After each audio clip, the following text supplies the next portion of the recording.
ఇప్పుడు నేనేం చేస్తున్నానో మీకు తెలుసా? చూపించేస్తాను, వచ్చేయండి.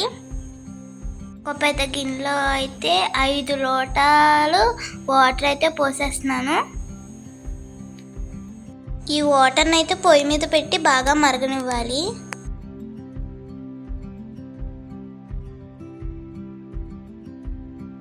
ఒక లోటాడు పిండి అయితే తీసుకున్నాను.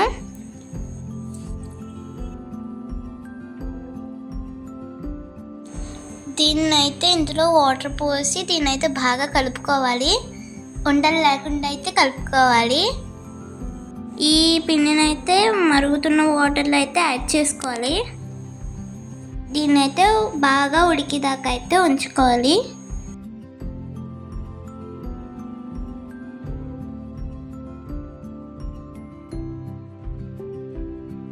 ఇప్పుడు ఈ పిండికి సరిపడా కారం అయితే రెడీ చేసుకుందాం. 6 నుండి 7 మిరపకాయలు అయితే తీసుకోవాలి, అంటే వాటికి సరిపడినంత. అండ్ అలాగే దాన్ని పేస్ట్ చేసేసుకోవాలి బాగా. దీంట్లో యాడ్ చేసేసుకోవాలి.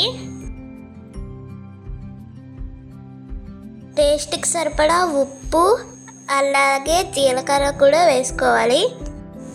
దీన్నైతే వేరే బౌల్లోకి తీసి చల్లారాక, సమ్మర్ వచ్చిందంటే ప్రతి ఇంట్లో అమ్మల కష్టాలు అయితే ఇదేనండి. దానికి మమ్మల్ని కూడా బలి చేస్తున్నారు. చూసారు కదా నా పరిస్థితి. ఎందుకు హాలిడేస్ ఇచ్చారా అని ఇప్పుడు ఫీల్ అవుతున్నాను. సో ఫైనల్గా అయితే వడియాలు అయితే పెట్టేస్తున్నాను.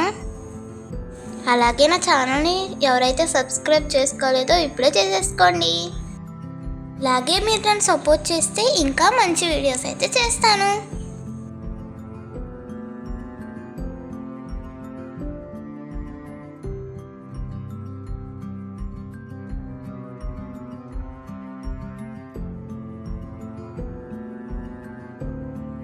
మమ్మీ దొరికిందే ఛాన్స్ అని నా చేత ఎన్ని ఒడియాలు పెట్టించారంటే ఇప్పుడు మీకు చూపిస్తాను ఒడియాలు కూడా.